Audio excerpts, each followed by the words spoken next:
Hello दोस्तों, मैं Kiran Dubey dream IAS YouTube channel पे आप सभी का बहुत-बहुत स्वागत करती हूँ। जैसा कि आप सभी जान रहे हैं कि अभी हाल-फिलहाल जो भी वीडियो अवेलेबल आप लोगों को कराए जा रहे हैं वो हिस्ट्री सेगमेंट से संबंधित है, यानी एंशिएंट हिस्ट्री से हमने हिस्ट्री सेगमेंट को स्टार्ट किया है।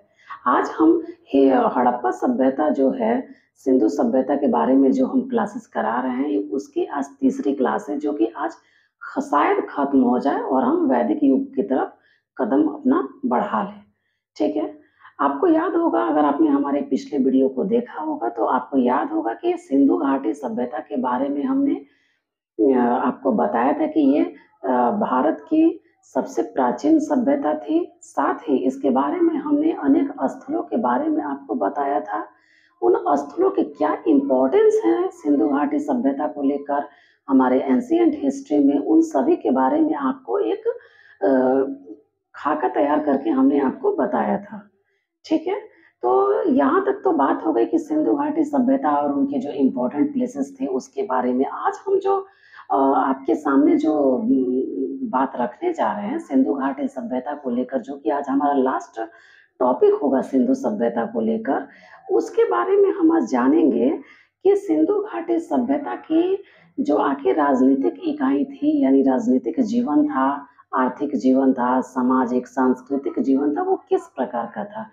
क्योंकि जो सिंधु सभ्यता जो थी वो आद्य ऐतिहासिक थी। कहने का तात्पर्य ये है कि यहाँ से जो भी स्रोत मिले हैं वे पुरातात्विक स्रोत मिले हैं, साहित्यिक स्रोतों का अभाव मिलता है।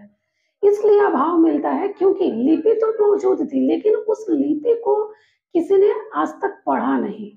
ठीक है?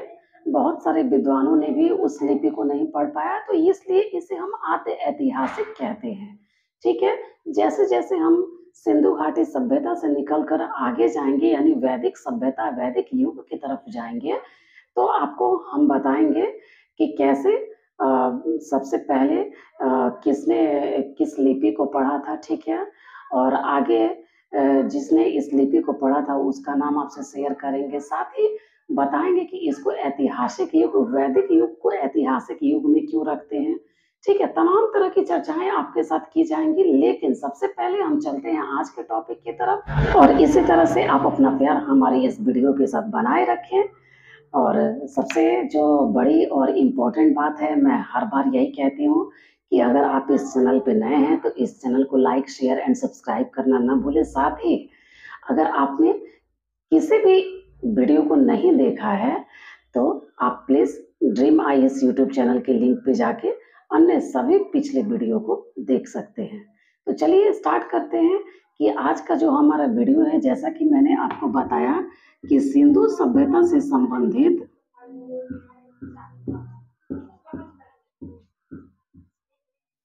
ये हमारा आज का तीसरा क्लास होगा। ठीक है? जैसा कि मैंने आपको बताया है अभी कि सिंधु घाटी सभ्यता में सभ्यता को जब हम पढ़ते हैं, सिंधु घाटी सभ्यता को जब हम पढ़ते हैं तो साहित्यिक स्रोतों का अभाव मिलता है। मैंने आपको बताया भी है अभी कुछ देर पहले। और साथ ही पुरातात्विक स्रोतों को पुरातात्विक स्रोतों को बेस बनाकर ही कई जो विद्वान थे वे अपने अनुमान रखे। ठीक है? कि ऐसा हो सकता था, सिंधु घाटी सभ्यता में ऐसा हुआ होगा, नहीं हुआ होगा, इस तरह के अनुमान वे लोग लगाए हैं। इन्हीं अनुमानों के आधार पर हम एक वर्गीकरण तैयार करते हैं जिसमें आपको राजनीतिक जीवन,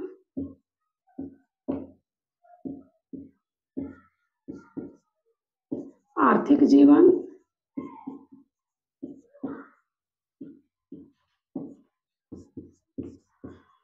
सामाजिक एवं सांस्कृतिक जीवन,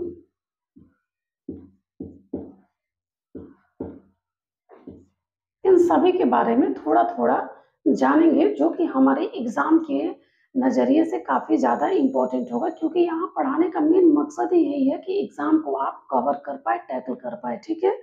तो इन्हीं बातों को ध्यान में रखते हुए आज हम सबसे पहले जो पढ़ेंगे वो पढ़ेंगे सिंधु घाटी सभ्यता के राजनीतिक जीवन के बारे में। देखेंगे कि क्या इसमें कुछ स्रोत दिए गए हैं तो क्या दिए गए हैं, लेकिन अगर इससे पहले अगर इसमें किसी स्रोतों का अभाव है तो आखिर क्या है, इन सब के बारे में हम पढ़ेंगे। तो चलिए स्टार्ट करते हैं अभी से अपना लेक्चर।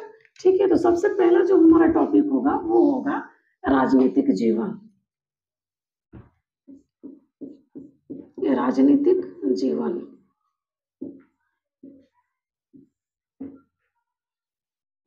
जीवन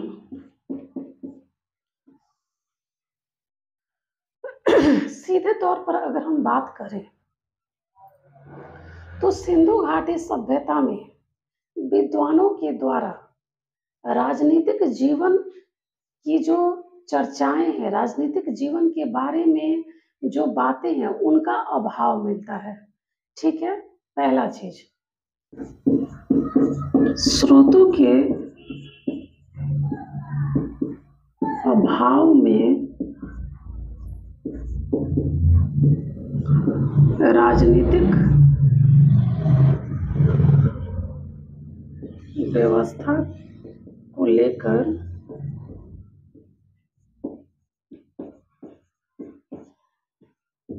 कोई स्पष्ट वर्णन नहीं मिलता है। ठीक है, पहला चीज। दूसरा कि जो शासन चलाने वाले लोग थे सिंधु घाटी सभ्यता में, यानी हड़प्पा सभ्यता में जो शासन चलाने वाले लोग थे, उन लोगों में पुरोहित,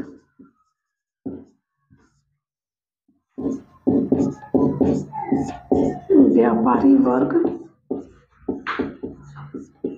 नगर प्रशासक, ठीक है, इन सभी के द्वारा ऐसा माना जाता है कि संभवतः जो शासन होते थे वे पुरोहित वर्ग, व्यापारी वर्ग और नगर प्रशासक के द्वारा किए जाते थे।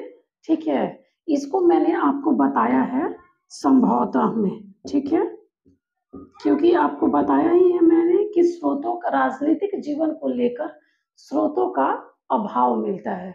ठीक है, ये तो बात हो गई राजनीतिक जीवन की, जहां कोई स्पष्ट साक्ष्य मौजूद नहीं है। ठीक है, अब चलिए आगे हम देखते हैं आर्थिक जीवन के बारे में। यहाँ हम बात करेंगे आर्थिक जीवन के बारे में। तो आर्थिक जीवन के बारे में हम सबसे पहले कृषि से स्टार्ट करते हैं। तो सबसे पहला जो हमारा टॉपिक है वो है कृषि। तो कृषि के तहत जो सिंधु सभ्यता के जो निवासी थे वे लोग जुताई, बुआई आदि सभी विधियों से परिचित थे।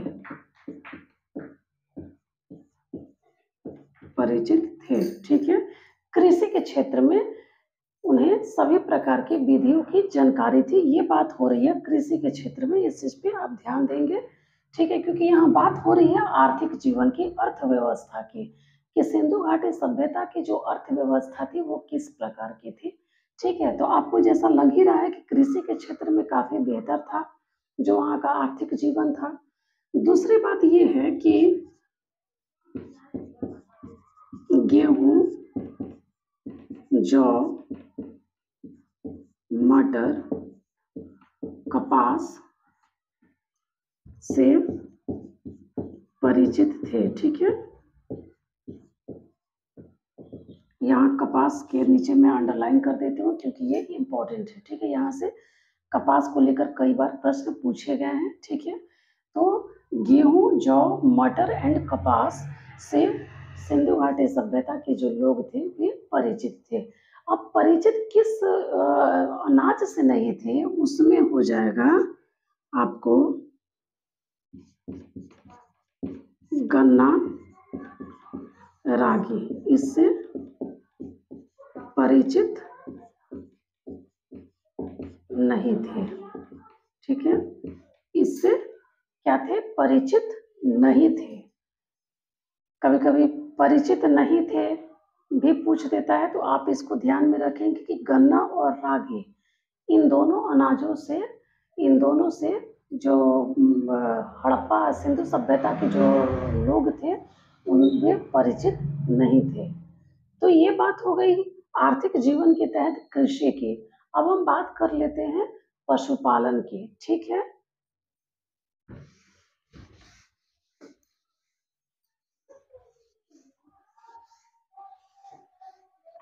दूसरा पशुपालन।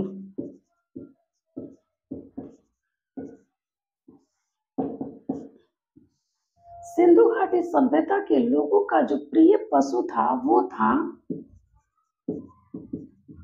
कुबड़ वाला सांड, गाय, घोड़ा इत्यादि इससे परिचित थे। लेकिन एक बात यहाँ ध्यान रखिएगा कि घोड़ा से वे लोग पूरी तरह से परिचित नहीं थे, ठीक है। इस बात को साक्ष्य के तहत पे काटा जाता है, लेकिन फिर भी मैंने आपको बताया कि घोड़ा भी उनके परिचय में शामिल था, ठीक है। तीसरी बात ये हो गई कि उद्योग। सिंधु घाटी सभ्यता के तहत जो उद्योग थे वे सूती वस्त्र उद्योग थे,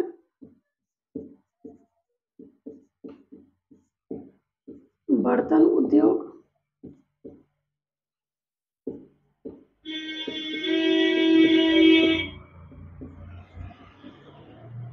शिल्प उद्योग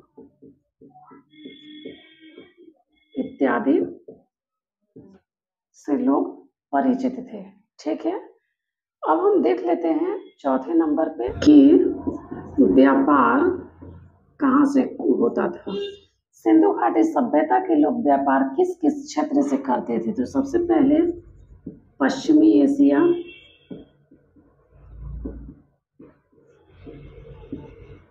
मध्य एशिया,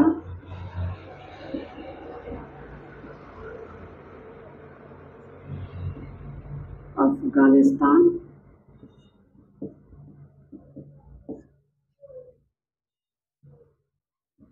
इत्यादि जगहों से वे व्यापार करते थे। अब हम एक बहुत इम्पोर्टेंट बात ये देख लेते हैं, ठीक है, पांचवें नंबर पे कि निर्यात किस किस चीज़ों का होता था और आयात किन किन चीज़ों का होता था। सिंधु घाटी सभ्यता के लोगों द्वारा निर्यात और आयात किन किन चीज़ों का होता था, ठीक है। तो निर्यात में सूती वस्त्र, हाथी दांत,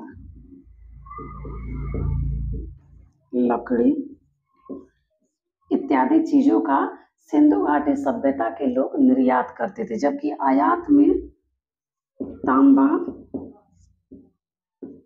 टीन, चांदी इत्यादि चीजों का भी आयात करते थे, ठीक है। एक ओवरव्यू ये हमने जानकारी ले लिया कि उनके जो अर्थव्यवस्था थे वो किस प्रकार के थे, चाहे वो बात कृषि की हो, पशुपालन की हो, व्यापार अधिशेष की हो, ठीक है, या फिर किसी अन्य क्षेत्र की हो। हमने इसको एक मोटा मोटी टारगेट पे कर लिया, ठीक है। अब हम आगे चल के देखते हैं कि सामाजिक जीवन कैसा था, क्योंकि जो सिंधु घाटी सभ्यता का समाज था उससे बहुत सारी बातें निकल कर सामने आती है, जिससे कि हमारा कॉन्सेप्ट और भी अच्छे से क्लियर हो सकता है, ठीक है। तो चलिए देख लेते हैं कि सिंधु घाटी सभ्यता का जो सामाजिक जीवन था वो कैसा और किस प्रकार था, ठीक है।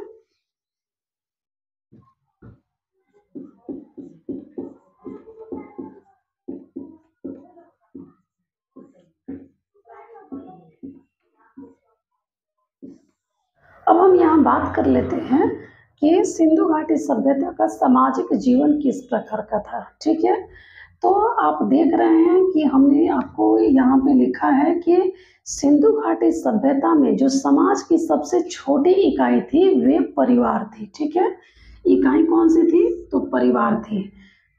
सिंधु घाटी सभ्यता में जो समाज था वो मातृसत्तात्मक समाज था। कहने का तात्पर्य ये है कि माता का बड़ा योगदान माना जाता था, क्योंकि क्योंकि ऐसे साक्ष्य मिलते हैं जो कि सिंधु घाटी सभ्यता के समाज को मातृसत्तात्मक समाज बताते हैं। ठीक है।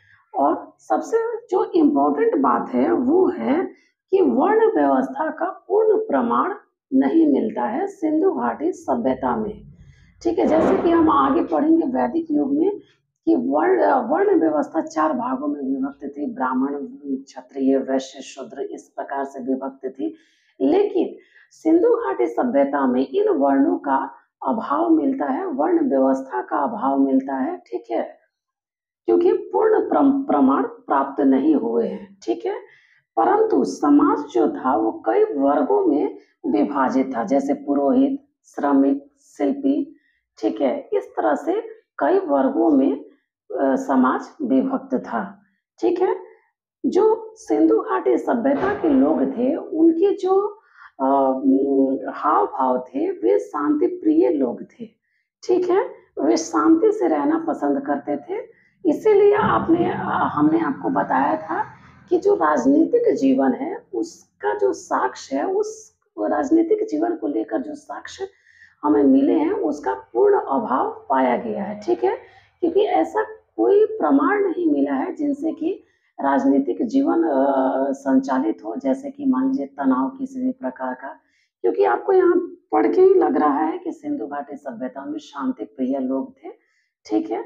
और सबसे बड़ी जो उपलब्धि थी सिंधु घाटी सभ्यता की कि आभूषण का जो प्रयोग था वो स्त्री और पुरुष दोनों के द्वारा किया जाता था। यहाँ से कई बार स्टेटमेंट के रूप में एग्जाम में सवाल पूछे गए हैं, इसलिए इसको बताना बहुत ज्यादा नेसेसरी था।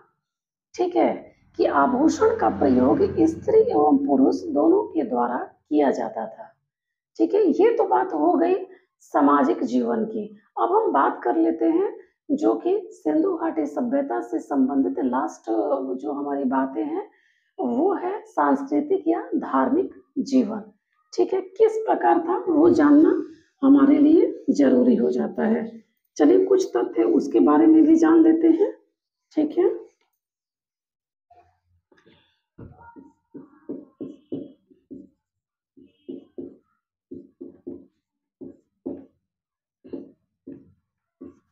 आर्थिक जीवन के तहत जो सिंधु घाटी सभ्यता का जो इम्पोर्टेंट जो बात है वो है कि सिंधु घाटी सभ्यता में मंदिरों के प्रमाण नहीं मिले। हालांकि पूजा पाठ के तो प्रमाण बहुत मिले हैं, लेकिन कहीं भी मंदिरों के प्रमाण नहीं मिले हैं।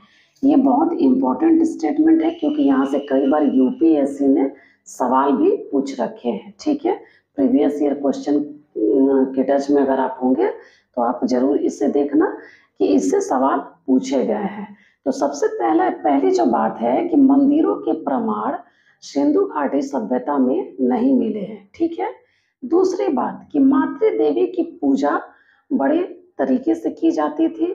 ठीक है। साथ ही मातृ देवी की पूजा करने के जो साक्ष्य हैं वे मोहनजोदड़ो से प्राप्त हुए हैं। ठीक है। उर्वरता देवी की पूजा की जाती थी। उर्वरता का मतलब कि जैसे धरती माता की पूजा की जाती थी, उर्वरता की देवी होती थी। ठीक है। उनकी पूजा की जाती थी, जिसके साक्ष्य हड़प्पा से प्राप्त हुए हैं। इसलिए इन सभी साक्ष्यों से ऐसा माना जाता है कि सिंधु घाटी सभ्यता जो थी वे मातृसत्तात्मकता से परिपूर्ण थी। ठीक है। तीसरी जो बात है कि पशुपति देवता के प्रमाण मिलते हैं। ठीक है। नाग पूजा, स्वास्तिक चिन्ह आदि के भी प्रमाण मिले हैं। वृक्ष एवं पशु पूजा के भी प्रमाण मिलते हैं सिंधु घाटी सभ्यता में। साथ ही अग्नि कुंड के प्रमाण मिलते हैं।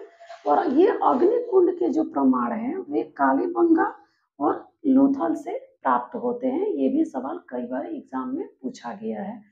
तो ये तो बातें हमने आपको बताई कि सिंधु घाटी सभ्यता की राजनीतिक, आर्थिक, सामाजिक, धार्मिक एवं सांस्कृतिक जीवन किस प्रकार संचालित होते थे। ठीक है। कहाँ से किस प्रकार के साक्ष्य मिले हैं, किस प्रकार उनका जीवन संचालित होता था, ये सभी बातें हमने आज के वीडियो में आपको बताई। ठीक है। संभवतः इस वीडियो में वैदिक सभ्यता की तरफ बढ़ना आसान नहीं है। हम अगले वीडियो में वैदिक युग की तरफ कदम रखेंगे और देखेंगे कि वैदिक युग में किन-किन टॉपिक को हमें कवर करना है एग्ज़ाम के पॉइंट ऑफ व्यू से, ठीक है? साथ ही हम वैदिक युग को पूरे विस्तार से पढ़ेंगे ताकि किसी भी प्रकार से कोई भी प्रश्न अगर हमारे सामने आता है तो वो ना छूटे, ठीक है? इसी तरह से आप हमारे सभी वीडियो को देखते रहें, लाइक, शेयर एंड सब्सक्राइब करना ना भूलें। इस वीडियो को मैं यहीं स्टॉप करती हूँ। मिलते हैं अपने नेक्स्ट वीडियो में, तब तक के लिए थैंक यू, धन्यवाद।